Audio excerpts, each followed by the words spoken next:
Presente conversatorio trata sobre la organización del Estado y sus formas organizativas dentro de la carrera de Administración Pública Territorial en la Escuela Superior de Administración Pública, ESAT.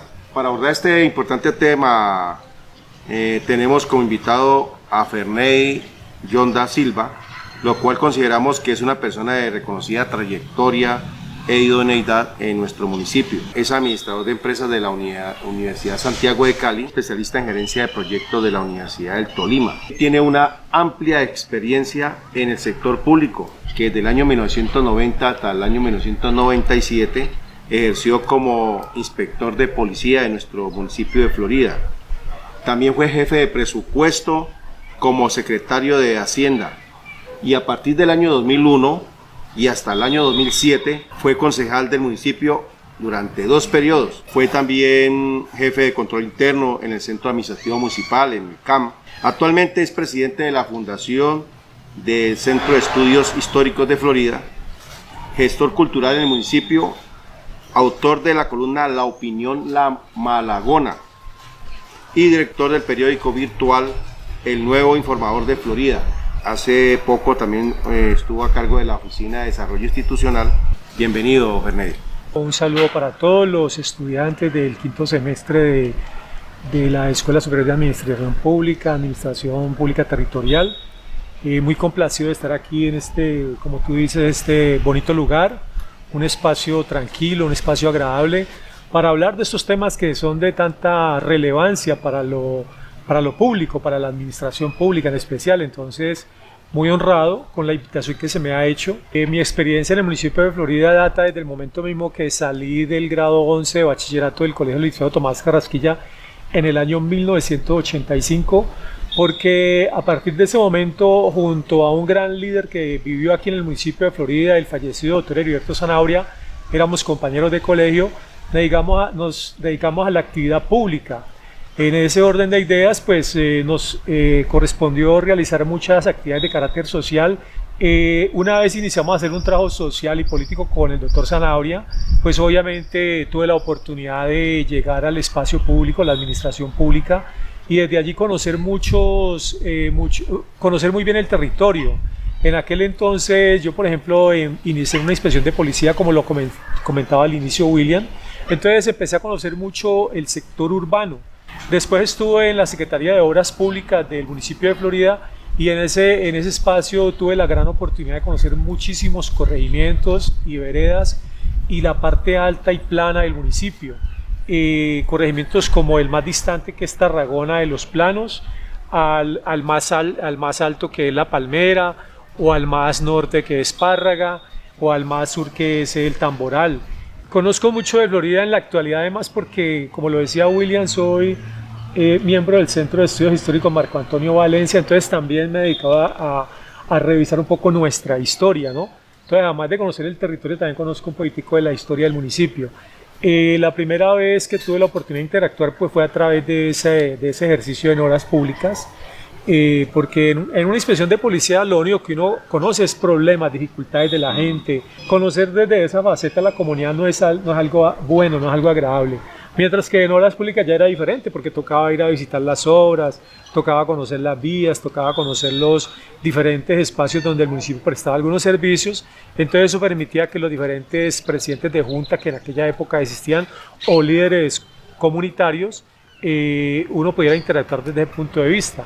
¿Qué lugar o lugares de su niñez o juventud en el territorio donde ha vivido o vive actualmente le traen recuerdos bonitos? Bueno, pues empezando aquí donde estamos sentados, William, porque yo llegué a vivir en el año 1972 aquí a mi casa paterna. La casa paterna está aquí a escasos 60 metros de este lugar.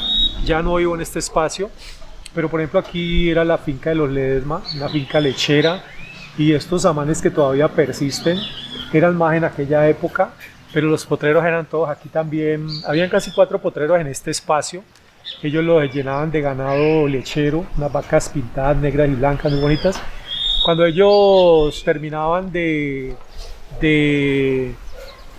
pastar los animales, a nosotros nos permitían entrar aquí a jugar fútbol, a los vecinos, a los muchachos, y por aquí jugamos mucho fútbol con mis primos, mis vecinos. Entonces este espacio es un lugar que recuerdo con mucho cariño, mucho aprecio. Hoy en día es el nodo de la Universidad del Valle, cuenta con piscina, cuenta con este kiosco, cuenta con canchas.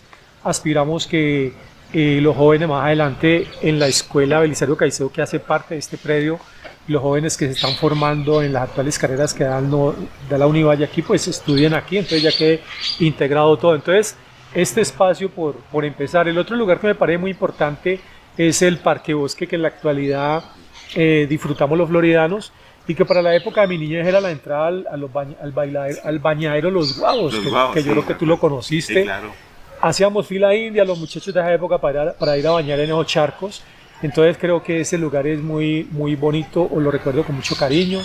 También hay un espacio que recuerdo mucho y es ya rural, que es el Líbano, porque en la época de vacaciones me iba para la finca de mis padrinos, y la finca de mis padrinos era una cosa inmensa, una cosa grandísima, y allá se hacía panela, se cogía café, se ordeñaba, se cortaba banano, se arrancaba yuca, se cosechaba maíz. O sea, definitivamente eso hoy en mi vida yo no lo veo, pero lo padecen los campesinos, porque la vida agrícola es muy difícil, ¿no?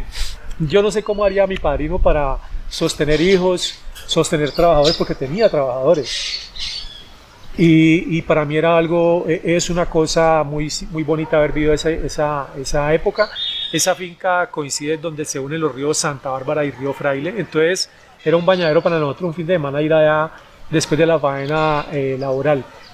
El municipio de Florida como tal, también de mi infancia, pues un municipio pequeño, reducido, calles destapadas, calles sin pavimentación.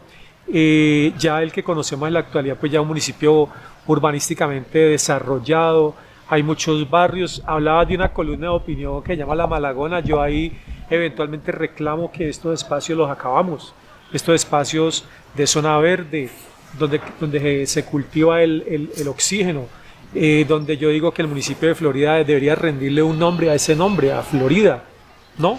Vamos a barrios donde es puro cemento, concreto, y cuando hacen esos calores tan inmensos, ahí donde uno siente lo que es un pavimento, ¿no? Sí, así es. Básicamente esos espacios los recuerdo con mucho cariño. Hoy en día también tengo gran aprecio por el templo antiguo que fue recuperado, el templo antiguo de San Antonio de Padua.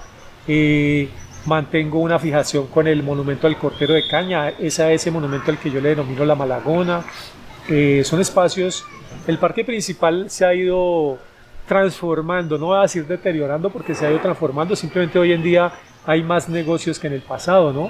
En ese orden de ideas, como usted lo acaba de puntualizar, entrando dentro de un marco mucho más profundo, y además que dentro del marco de la importancia de la participación pues ciudadana, como usted lo acaba de decir, en las elecciones nos gustaría saber, cuando en esa época habían elecciones en Florida, que yo recuerdo que era en el parque, ¿te acuerdas? Correcto, sí, era en el pero parque. Llevándolo desde todo ese transitar, ese azimut, esa ruta, ¿qué nos podría comentar, por ejemplo, en la actualidad? ¿Con cuántos votos es elegido un alcalde municipal, en este caso de Florida, dentro del territorio? ¿Y cómo están subdivididas dentro de la parte rural los cabildos indígenas? Creo que ellos tienen sus gobernadores, alcaldes indígenas, etc. ¿Qué nos podría comentar sobre ese tema? El actual alcalde fue elegido con 8.770 votos más o menos, y la recuerdo mucho porque es casi la altura del Monte Everest, ¿no? 8.880. Sí. Siempre asocio esa altura con la votación, y allí hubo participación de diferentes grupos políticos, ¿no? El Partido Conservador, al cual yo he pertenecido siempre, el Partido del ADA, y fueron los dos más importantes. El tercero fue la U, que colocó una importante votación con menos candidatos apoyándolo, y la Colombia Humana. Es decir, lo que te decía al principio, anteriormente eran dos partiditos peleándose el poder, hoy en día hay una gran cantidad de empresas electorales detrás del poder, pero bueno, eso es lo relevante, que el hombre, gracias a la participación de todas estas organizaciones políticas, pues logró ese monto, ese tope de votación que le permitió llegar a la alcaldía. La participación de los floridanos siempre está por encima del 50% del censo electoral. Creo que alrededor de 30.000 personas de casi 45.000 aptas, es que se dice, para votar. Entonces me parece que es una participación importante cuando hay una convocatoria a nivel, sobre todo local. El proceso electoral ha cambiado mucho, ¿no? A partir de la Constitución del 91 Antes pues obviamente operaba la papeleta, a nosotros nos tocó manejar ese sistema de la papeleta, pues en aquella época éramos muy muchachos, éramos muy bisoños, había gente muy aventajada en el tema del fraude con la papeleta. Yo alguna vez fui víctima de eso y me pareció algo bastante interesante porque generalmente se lo hace un amigo a uno, ¿no? ¿Cuál es tu candidato? Míralo, aquí lo tengo, esta es la papeleta, ah, chévere, y cuando le devuelven a uno, le han hecho el cambiazo y uno ni se daba cuenta. A las elecciones de hoy en día, pues que son a través del tarjetón. En aquella época se elegían las 15 primeras votaciones al Consejo, creo que no eran 15 sino 12 en aquel momento, antes eran incluso menos, pero en la actualidad ya con el famoso voto preferente, el umbral y todo ese tipo de sistemas, pues ya hoy en día hay concejales que se eligen con menos votos que otros que sacan mayor votación dentro de determinados partidos. En aquella época los partidos eran el liberal y el conservador, hoy en día hay una gran cantidad de movimientos reconocidos, entonces se vota por muchísimos partidos para la misma corporación, entonces eso ha variado mucho el modelo de trabajo. Y a nivel de división política municipal, pues obviamente en el pasado eran los barrios, los barrios y las veredas y corregimientos. En la actualidad han aumentado los barrios, pero han disminuido las veredas y corregimientos por el fenómeno de los cabildos, de los resguardos indígenas. Los resguardos indígenas, el primero que se fundó en el municipio de Florida en el año 96, precisamente con el doctor Heriberto Zanabria, y a partir de ahí ya hay 6 resguardos indígenas reconocidos legalmente, unos mucho más avanzados que otros, mucho más estructurados, pero territorialmente sí ya han ocupado muchos corregimientos y veredas, entonces esas son modificaciones que se han presentado desde el punto de vista territorial. Cuéntenos, ¿qué opina usted de la descentralización? Bueno, el Estado pues pregona la descentralización y obviamente eso se evidencia para determinadas entidades, ¿no? Yo diría que a los territorios, a las entidades territoriales de sexta categoría, de quinta, de cuarta, no es tan preponderante la presencia del Estado, no es tan relevante, más bien para entidades territoriales de primera, de categoría especial, segunda categoría, de pronto hay más presencia, pero por lo demás nosotros estamos sujetos a una jurisdicción más regional, por ejemplo la DIAN, el DANE, por ejemplo Colpensiones, por ejemplo las ARLs, nosotros no tenemos ese tipo de representaciones, el Ministerio del Trabajo, nosotros no tenemos ese tipo de representación a nivel local, entonces hay que responder que no estarían a la mano, ¿no? No estarían a la mano de nuestra comunidad, sino que a la comunidad le toca desplazarse. Eventualmente se hacen descentralizaciones, pero no es la descentralización de que vamos a estar allá, sino que por ejemplo vamos un día, 2 días y hacemos una campaña y resolvemos algunos temas o los atendemos, porque a veces ni siquiera se resuelven. Aquí, por ejemplo, cuando la gobernación viene a pedir pasaporte, lo hace eventualmente. Eventualmente viene el bienestar familiar a hacer algún tipo de campaña obligada. No es más. Por lo demás, el municipio cuenta con su propia comisaría de familia, fue creada por ley. No cuenta sino con el comisario, porque además se exige que tenga unas personas competentes como abogados, trabajadores sociales, psicólogos, para que ayuden con algunos procesos, pero no los tienen. ¿Por qué? Porque también crear ese tipo de puestos genera un impacto fiscal dentro del presupuesto municipal. El Estado determina cuál es la escala salarial de los funcionarios, entonces uno viene y revisa acá el presupuesto y se da cuenta si tiene esa capacidad y no se vuela la ley 617, porque ustedes como estudiantes saben que en este momento los municipios están regidos por la ley 617 para el tema de fiscal y para el tema de inversión por la ley 715 del 2001 y la del 2000 y del 2001 cada una. Entonces no se pueden volar unos techos presupuestales. Entonces no es que el Estado diga a nivel nacional créase las comisarías de familia con estos profesionales. Si lo ordena, pues lo ordena, pero acá uno viene y revisa y se da cuenta que no lo puede hacer porque económicamente no tiene la capacidad. Entonces los municipios afrontan este tipo de problemas en muchos aspectos. Por ejemplo, la seguridad y salud en el trabajo hoy en día es una obligatoriedad que las entidades lo tengan a nivel municipal, pero pasa lo mismo. ¿Cuánto se le debe pagar a un profesional de esa naturaleza? Pues la ley lo determina. Hacen las cuentas y te das cuenta que no está fácil. Entonces yo diría que para ciertas entidades del Estado no llega la descentralización como debe ser al territorio. Llegan muy someramente algunas y a veces también llegan de una manera muy ineficiente porque casi siempre el Estado tiene problemas presupuestales para cualquier cosa. Por ejemplo, nosotros en el municipio a veces hasta papelería le aportamos a una fiscalía. La personería tiene un presupuesto que escasamente para pagar la funcionaria y una secretaria, pero a veces no tienen ni para el café, para la aseadora, para cosas que son básicas, ¿no?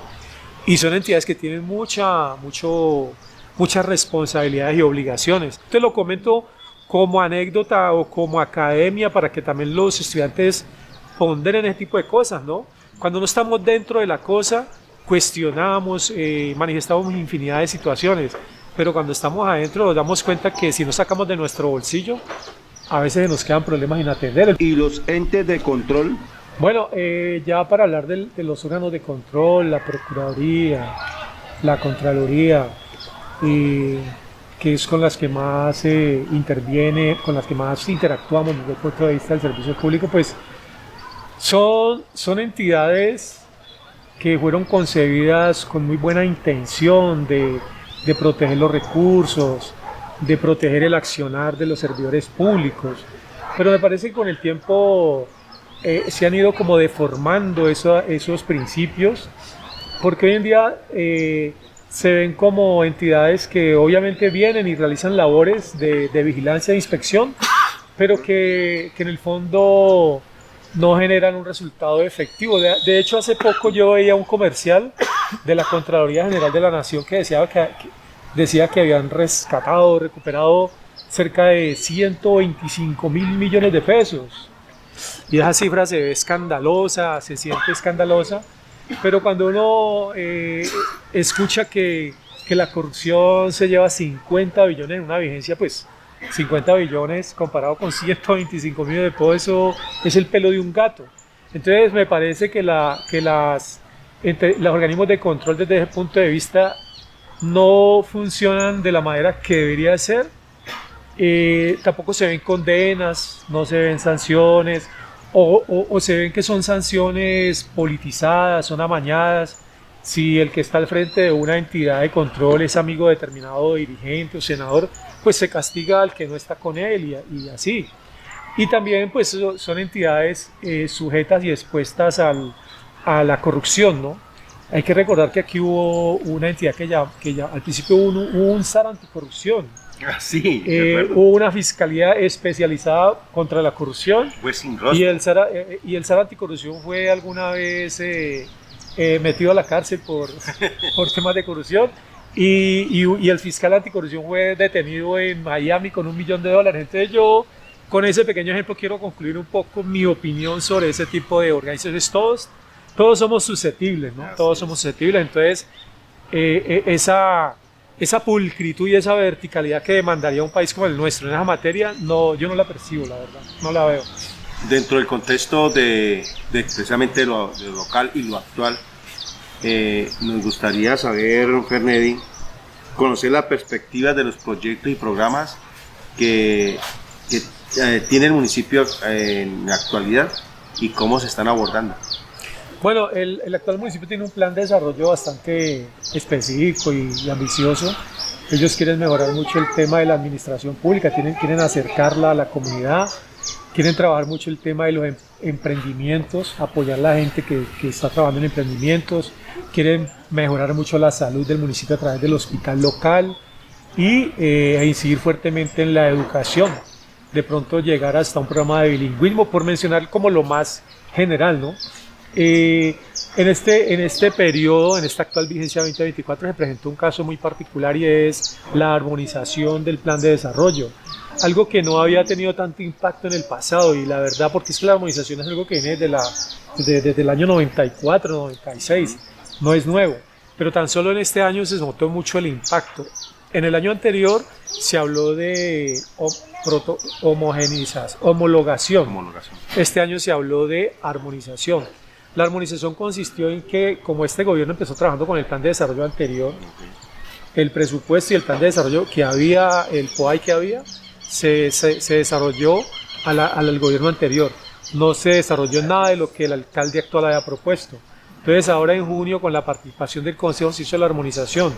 Una vez se ejecutó en el 50, en el 70, en el 80, en el 30 o en el 10 los proyectos que venían dejados por el gobierno anterior, se trasladaban los recursos que sobraban a la nueva propuesta. Eso se llama armonizar. Algunas no coincidieron, entonces se arranca con algo nuevo. Entonces ese fenómeno dio este año, y por eso es que hoy en día muchas personas dicen que el actual alcalde no ha hecho nada, pero es por eso, porque empezó ejecutando lo del anterior gobierno, y encima de eso las relaciones con el Consejo tienen que ser armónicas. Si no las hay, pues van a haber dilaciones, ¿no?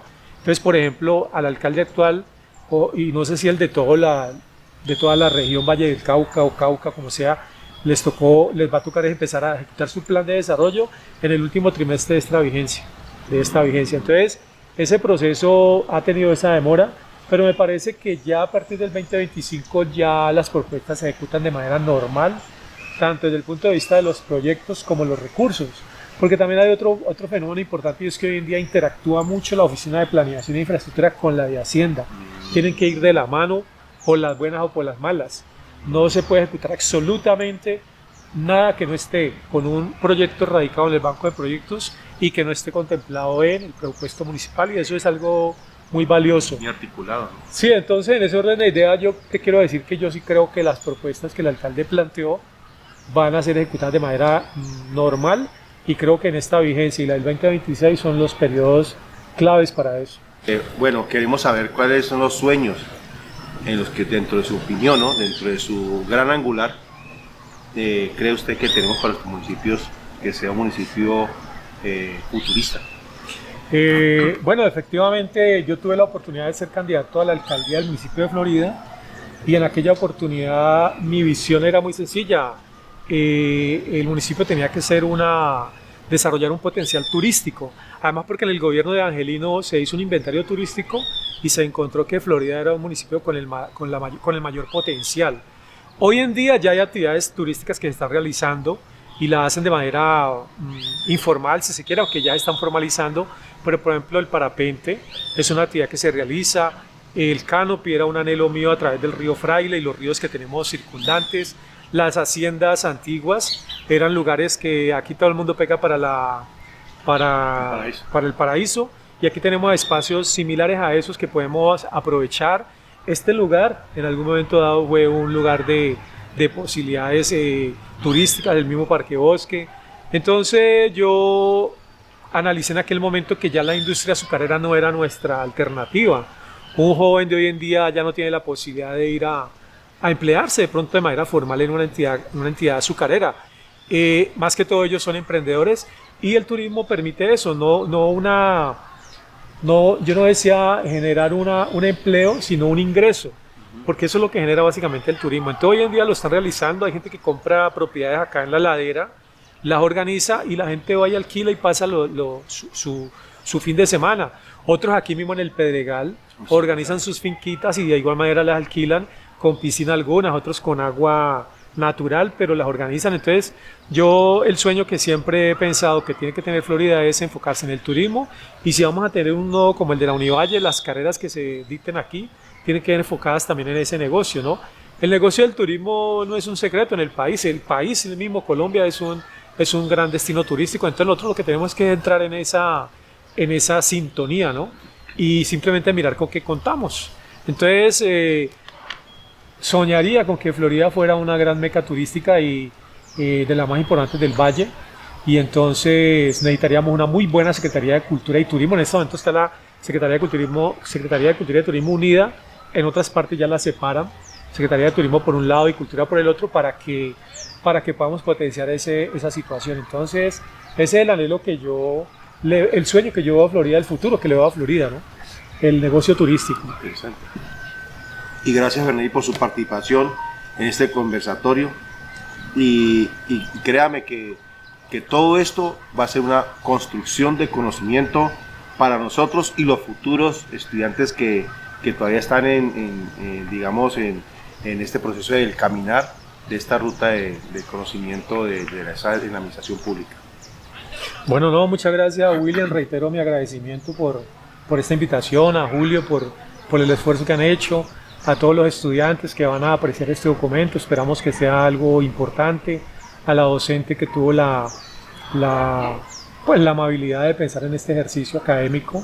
Creo que desde el punto de vista de la academia es fundamental, y pues me honra mucho haber sido invitado, y espero poder haber contribuido con un poquitico y generarles inquietudes, ¿no? Porque siempre he dicho que una cosa es estar en la gradería y otra cosa ya es estar con el balón en la cancha. Muchas gracias a todos.